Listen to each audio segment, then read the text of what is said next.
मित्रों नमस्कार। मित्रों, ज्योतिषीय चर्चा के इस कार्यक्रम में आज हम बात करने वाले हैं अष्टम भाव की। तो लग्न से जो 8वां भाव होता है उसे अष्टम भाव कहते हैं। अष्टम भाव से हम जीवन में मिलने वाले पुरस्कारों, आकस्मिक लाभ, जीवन में अवनति, मृत्यु के कारणों आदि का अध्ययन करते हैं। तो अष्टम भाव एक दुख स्थान है। जो 3 त्रिक भाव हैं, 6वां भाव, 8वां भाव और 12वां भाव, उनमें 8वें भाव को सबसे अधिक अशुभ और प्रभावशाली माना जाता है। 8वां भाव मित्रों एक ऐसा भाव है जिस पे बहुत अधिक रिसर्च करने की आवश्यकता है। यह कुंडली का सबसे अधिक रहस्यमयी भाव है। जहाँ तक इस भाव पर मैंने रिसर्च की है तो मैंने एक चीज़ और पाया है कि जीवन जो अभी तक जैसे चल रहा है, अष्टम भाव में वो क्षमता है कि वो उस पर ब्रेक लगा देता है या उसको एक दूसरी दिशा में मोड़ देता है। और इसी को हम अपने हिसाब से दुख समझ लें या फिर उसको मृत्यु समझ लें या उसको पुरस्कार समझ लें या आकस्मिक धन लाभ समझ लें, तो कुछ भी ये इस तरीके के आकस्मिक फल प्रदान करने में सक्षम होता है। तो अष्टम भाव का यदि हम विचार करते हैं तो सबसे पहले हम अष्टम भाव में पड़ी हुई राशि,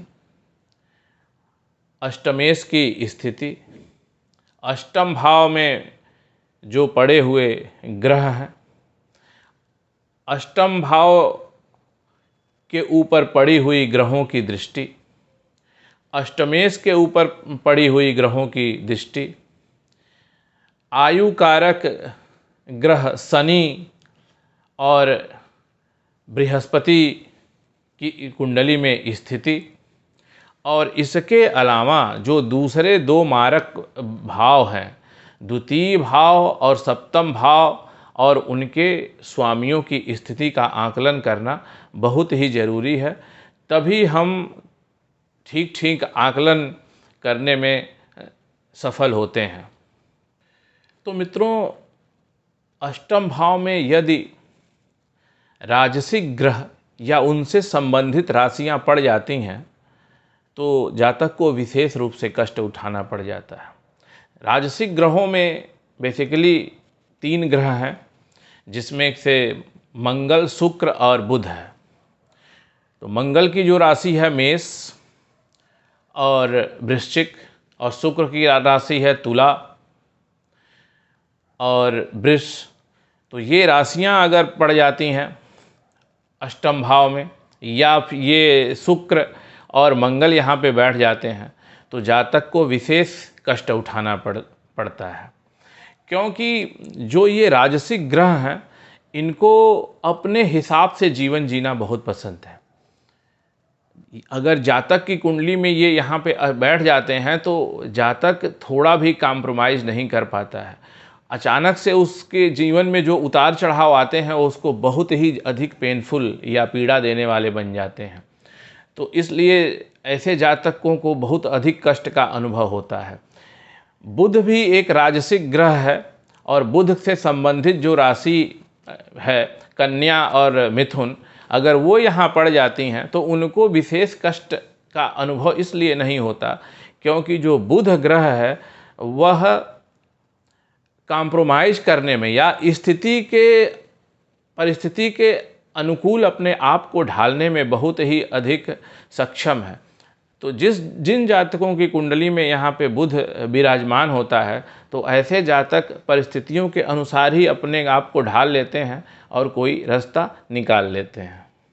और मित्रों, यदि यहाँ पे सात्विक ग्रह, जिनमें बृहस्पति और सूर्य प्रमुख हैं, अगर वो यहाँ पे आ जाते हैं या उनसे संबंधित उनके जो स्वामित्व वाली राशियाँ हैं, जिसमें सूर्य की स्वामित्व वाली जो राशि है वो सिंह राशि है, और मीन राशि और धनु राशि का स्वामित्व बृहस्पति के पास है, तो अगर वो राशियाँ और या फिर ये ग्रह यहाँ पे आ जाते हैं, तो फिर इन ऐसे जातकों को भी अष्टम भाव के कारकत्वों संबंधी जो कष्ट हैं, जो परेशानियां हैं, वो उठानी पड़ती हैं। परंतु वो उनकी जो आत्मबल उनका और बुद्धि ऐसी होती है कि वो परेशानियों से निकलने में सक्षम हो जाते हैं और उन्हें उतने अधिक कष्टों का अनुभव नहीं होता है। और मित्रों, यहाँ पे चंद्रमा की भी बात करनी आवश्यक है। तो चंद्रमा जो है वो डबल रोल में रहता है, क्योंकि चंद्रमा आपको पता है कि जब शुक्ल पक्ष में होता है तो वो सात्विक ग्रह की तरह काम करता है, और जब कृष्ण पक्ष का चंद्रमा होता है तो वो राजसिक ग्रह की तरह से काम करता है। तो इसी प्रकार चंद्रमा की स्थिति को समझने की आवश्यकता ही है। उसमें भी अगर चंद्रमा पूर्णिमा का है तो वो अत्यंत शुभ और सात्विक है, और अमावस्या का चंद्रमा अगर है तो वो उतना ही अधिक राजसिक है और कम शुभ है। तो इसी तरीके से हमें फल समझ लेना चाहिए। तो यहाँ पे अगर कर्क राशि पड़ती है तो चंद्रमा की स्थिति देख के ही हमें फल कहना चाहिए। इसके बाद मित्रों नंबर आता है जो तामसिक ग्रह हैं, जिसमें शनि और राहु हैं। इसमें केतु की चर्चा करना जरूरी है। तो मित्रों, केतु भी आप ये समझिए कि एक तरह से हम मान सकते हैं कि सात्विक ग्रह ही है। तो केतु भी अगर यहाँ पे बैठता है तो वो भी अंतोगत्वा परिस्थितियों से लड़ के भिड़ के किसी तरीके से अपने आप को अपनी बुद्धि से, अपने आत्मबल से निकाल ले जाता है। लेकिन यहाँ पे जो तामसिक ग्रह अगर यहाँ पे बैठते हैं तो वो अपने आप को बहुत बखूबी यहाँ पे ढाल लेते हैं, और जातक को के जीवन में वो पहली बात तो वो क्या करते हैं कि उम्र को बढ़ा देते हैं। अगर शनि भी अष्टम भाव में विराजमान हो जाता है तो मित्रों, शनि जो है वो अष्टम भाव का कारक है। तो जब शनि अष्टम भाव में विराजमान होता है तो उम्र को काफ़ी बढ़ा देता है। पर ऐसे जातकों को जीवन में तमाम कष्ट और परेशानियों का सामना करना पड़ता है, लेकिन वो बड़े आत्मबली लोग होते हैं, और कष्ट और परेशानियों का सामना करते हुए भी उनके ऊपर सिकन नहीं आती। वो उसको झेलते ही रहते हैं, और झेलते भी रहने के बाद वो लंबी उम्र भी प्राप्त कर लेते हैं। इसके अलावा जब राहु यहाँ पे बैठता है तो राहु भी यहाँ पे लंबी उम्र दिलवा देता है।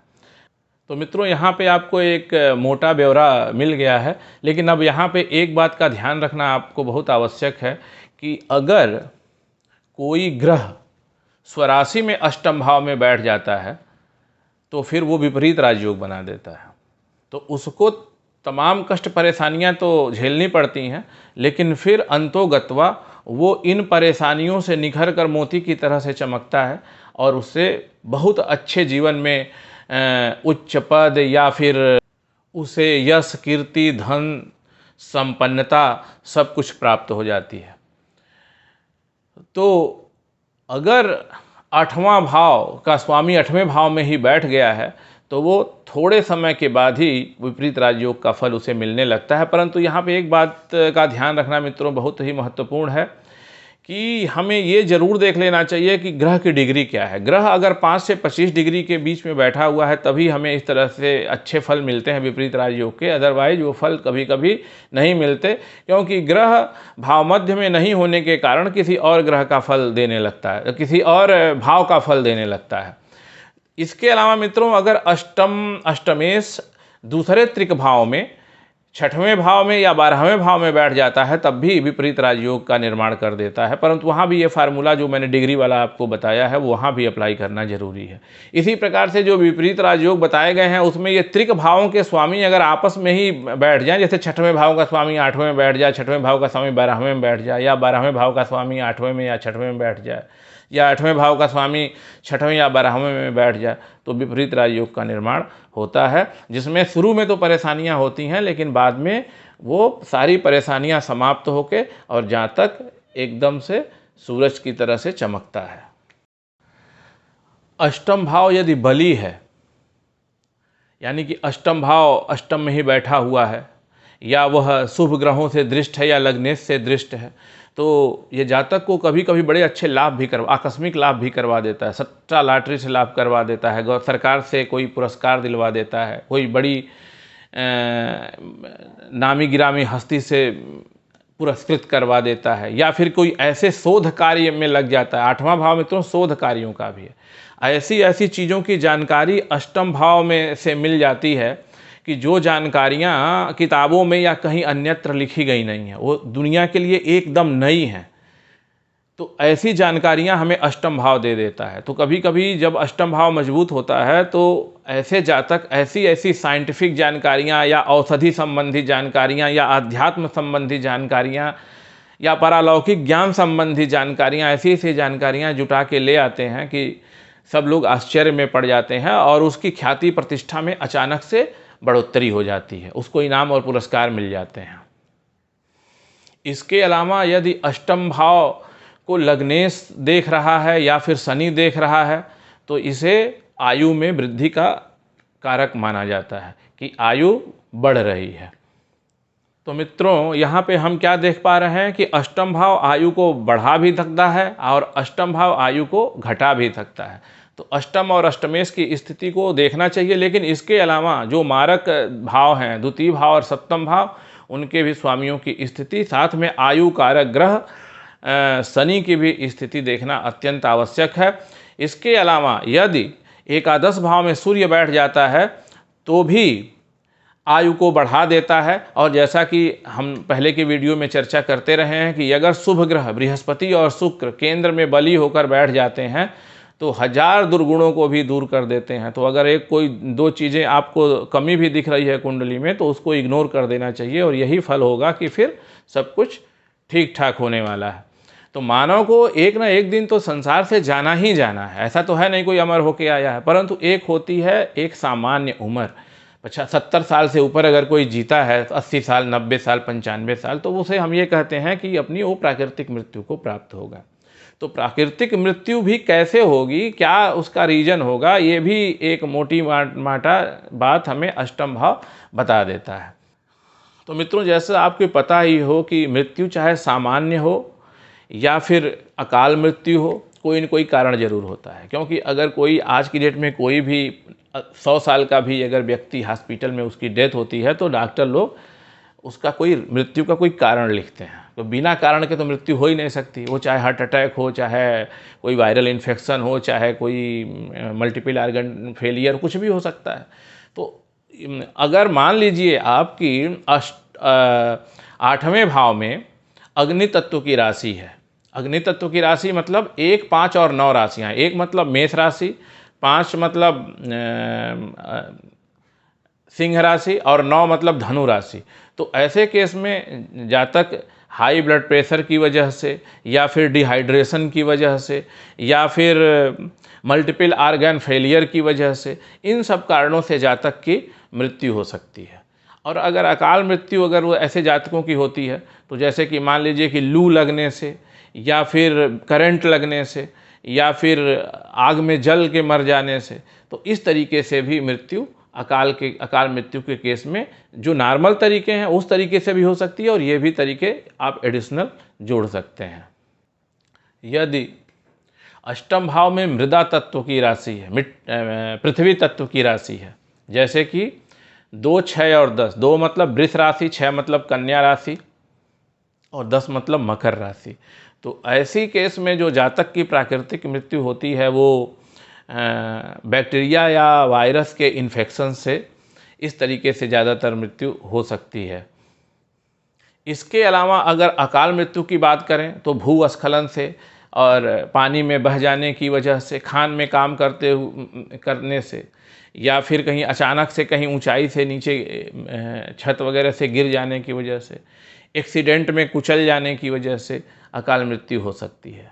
यदि अष्टम भाव में वायु तत्व राशि है यानी कि 3, 7 और 11, मिथुन राशि, तुला राशि और कुंभ राशि है, तो ऐसे में वायरस के इन्फेक्शन से, महामारी से, वायु विकारों से और लकवा वगैरह मार जाने से या फिर नर्वस सिस्टम में कुछ प्रॉब्लम हो जाने से, नर्वस ब्रेकडाउन वगैरह हो जाने से या फिर अगर अकाल मृत्यु की बात करें तो ऐसे जातकों की मृत्यु दम घुटने की वजह से, या फिर एक्सीडेंट में कहीं ऐसे जगह फंस जाएं कि जहाँ से निकल नहीं पाएँ और उस वजह से भी अकाल मृत्यु हो सकती है। यदि अष्टम भाव में जल संबंधित राशियां हैं, जैसे कि 4, 8, 12, 4 का मतलब कर्क राशि, वृश्चिक राशि और मीन राशि हैं, तो ऐसे में खून संबंधी बीमारियों या मज्जा संबंधी बीमारियों से मृत्यु होने की अधिक संभावना रहती है। अगर अकाल मृत्यु की बात करें तो इनके अलावा जो अभी कारण बताए गए हैं ये तो हो सकते हैं, इनके अलावा जो दूसरे कारण हो सकते हैं वो पानी में डूब जाना, या ऊपर से बिजली गिर जाना, करंट लग जाना, तो या फिर प्रदूषित कोई चीज़ खा पी लेने, फूड पॉइजनिंग के वजह से, गंदा पानी पी लेने की वजह से भी मृत्यु हो सकती है। मित्रों, एक बात का ध्यान जरूर रखना है कि अगर मान लीजिए कि मैं बार बार बता रहा हूँ आपको कि अगर राशि स्वामी अपनी ही राशि में अष्टम भाव में बैठ गया है तो फल एकदम अलग होगा और विपरीत राजयोग बन जाएगा, तो इस बात को आप लोग मत भूलिएगा। तो अब हम ग्रहों की बात कर लेते हैं संक्षेप में।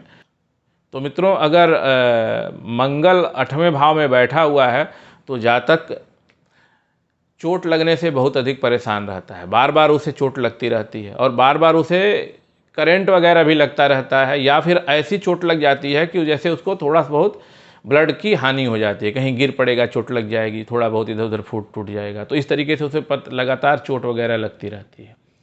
तो और काफ़ी वो परेशान रहता है, वो अपने आप को एडजस्ट ही नहीं करता, उसको कोई ऐसा काम रोजगार मिल जाता है वो, और उस जहाँ पे वो उसका बार बार उसका मान मर्दन होता है, उसको लगता है कि मेरा जीवन जो है कहीं फंसा पड़ा है। अगर शुक्र यहाँ बैठ जाता है तो कोई अपनी इच्छा से इतर कोई नौकरी करनी पड़ जाती है, जहाँ पे मन नहीं करता लेकिन रोजी रोटी करने के लिए नौकरी करनी पड़ती है। लेकिन शुक्र के यहाँ बैठने में एक अच्छी बात यह है कि जीवन का जो अंतिम पड़ाव होता है, यानी कि वृद्धावस्था बहुत अच्छी हो जाती है धीरे धीरे करके। शुरू में उसको कॉम्प्रोमाइज़ करने में दिक्कत होती है, लेकिन बाद में वो जीवन अच्छा हो जाता है और वो अपने रिश्तेदारों का और अपने परिवार के अन्य लोगों का काफ़ी सहयोग करने में सक्षम हो जाता है। तो मित्रों, सूर्य और बृहस्पति अगर यहाँ पे बैठ जाते हैं तो जैसा कि मैंने पहले बताया सात्विक ग्रह हैं, तो ऐसे जातकों को भी काफ़ी परेशानियों का सामना करना पड़ता है, दिक्कतें आती हैं, परंतु उनका जो आत्मबल है वो और बुद्धि जो है वो इस तरीके की होती है कि वो इससे निकलने में सक्षम हो जाते हैं। तो यदि सूर्य अष्टम भाव में विराजमान हो जाता है तो ऐसा जातक अपने गुरुओं का बहुत अधिक सम्मान करता है। जीवन इसका जो है, जीवन में भाग्य इसका बहुत कम साथ देता है ऐसे लोगों का, और ऐसे लोगों को अपने घर से दूर जाकर आजीविका ढूंढनी पड़ती है और काफ़ी मेहनत करके ये अपने परिवार का भरण पोषण करने में सक्षम होते हैं। यदि बृहस्पति अष्टम भाव में बैठ जाता है तो ऐसा जातक लंबी लंबी तीर्थ यात्राएं बहुत करता है, काफ़ी आध्यात्म में रुचि लेता है, परंतु बृहस्पति अष्टम भाव के निगेटिविटी से जूझते जूझते इतना परेशान हो जाता है कि ऐसा व्यक्ति त्वरित निर्णय कुछ ले ही नहीं पाता है, वो बहुत सोच विचार कर भी कन्फ्यूज ही रहता है। अष्टम भाव में बृहस्पति बैठता है तो जातक को आध्यात्मिक अवस्था में काफ़ी उन्नत कर देता है। योगाभ्यास में भी ऐसे व्यक्ति की बहुत अधिक रुचि देखी गई है। सबसे ज़्यादा अगर कोई ग्रह कंफर्टेबल महसूस करता है 8वें भाव में तो वो बुध है। ऐसा जातक जितेंद्रिय और सत्यवादी होता है, जीवन में काफ़ी उन्नति तरक्की करता है। ऐसे व्यक्ति की आंखों में थोड़ी सी कमजोरी रहती है, परंतु बाकी सुख उसके जीवन में सामान्य रहते हैं। यदि बुध शत्रु क्षेत्री होकर अष्टम भाव में विराजमान हो तो ऐसे जातक को व्याभिचार के कारण बहुत सारा अपमान झेलना पड़ जाता है। शनि यदि अष्टम भाव में बैठता है तो जातक को सारी परेशानियां आती हैं, उसके ऊपर झूठे आरोप भी लगाए जाते हैं, परिवार के लोग उसके ऊपर ट्रस्ट नहीं करते, उसे बाहर जाकर मजबूरी में नौकरी भी करनी पड़ जाती है। ये सब होने के बावजूद भी जातक की विल पावर, इतना दृढ़ इच्छा शक्ति उसके अंदर होती है और जीवन के प्रति ऐसी जिजीविषा होती है कि वो बहुत लंबी आयु को प्राप्त करता है। और मित्रों, जिस प्रकार से बुध अष्टम भाव में अपने आप को कंफर्टेबल महसूस करता है, उसी प्रकार से राहु भी अष्टम भाव में अपने आप को बहुत अधिक कंफर्टेबल महसूस करता है। तो राहु यदि अष्टम भाव में बैठ जाता है तो फिर जातक बहुत अधिक कल्पनाशील हो जाता है, तमाम किस्से कहानियाँ उसके दिमाग में घूमते रहते हैं। और ऐसे जातक को यदि अवसर मिले तो वह फिल्म लेखन के क्षेत्र में या फिर उपन्यास लेखन के क्षेत्र में बहुत अधिक तरक्की कर सकता है। ऐसा जातक दीर्घजीवी होता है। और अगर मृत्यु की बात करें तो अष्टम भाव में अगर राहु बैठ गया है तो ऐसे जातकों की जो मृत्यु होती है वो अकाल मृत्यु की अगर हम बात करें तो सर्पदंश से या फिर कुत्ते के काट लेने से या फिर किसी अननोन इन्फेक्शन के कारण इस तरीके से उसकी मृत्यु होती है। इसके बाद मित्रों आता है नंबर केतु का। यदि केतु अष्टम भाव में बैठा हुआ है तो फिर ऐसा जातक बहुत अधिक प्रयास करता है, बहुत अधिक परिश्रमी होता है, उसको कष्ट और परेशानियों का सामना तो करना ही पड़ता है। तो अष्टम भाव ही दुख स्थान है, इसलिए हम बार बार कष्ट और परेशानियों का ही बात कर रहे हैं। तो कुंडली के जो 12 भाव हैं, कोई सुख देता है, कोई दुख देता है। तो जीवन तो सुख दुख इन्हीं सभी चीज़ों को मिला के हमारा बना हुआ है। तो जब केतु यहाँ पे बैठता है तो वो दुख तो काफ़ी देता है, परंतु उस खास बात यह है कि वो अचानक से लॉटरी और सट्टे में फ़ायदा भी करवा देता है। और अब बात करते हैं मित्रों चंद्रमा की। यदि सबसे अधिक कोई यहाँ पे पीड़ित महसूस करता है अपने आप को तो वो है चंद्रमा। तो चंद्रमा बड़ा ही संवेदनशील ग्रह है और चंद्रमा एक सौम्य ग्रह है, चंद्रमा मन का कारक है। तो चंद्रमा जब यहाँ पे बैठता है तो बहुत ही अधिक अपने आप को पीड़ित महसूस करता है। और फलस्वरूप जिस जातक के कुंडली में चंद्रमा अष्टम भाव में बैठ जाता है तो ऐसे जातक को हमेशा भय, एक अननोन सा भय बना रहता है, उसे डर सा लगता रहता है। यदि चंद्रमा स्वराशि का हो जाए, यानी कि कर्क राशि का चंद्रमा बैठ जाए, तो ऐसी स्थितियों में काफ़ी हद तक कमी आ जाती है और विपरीत राजयोग भी बन जाता है। इसके अलावा यदि लग्नेश अष्टम भाव को पूर्ण दृष्टि से देख रहा हो या फिर बृहस्पति देख रहा हो या फिर सूर्य देख रहा हो तो फिर इन बातों में, निगेटिव बातों में काफ़ी हद तक कमी आ जाती है। तो मित्रों अष्टमेश जिस भाव में भी बैठ जाता है उस भाव के कारकत्वों में काफ़ी हद तक कमी कर देता है।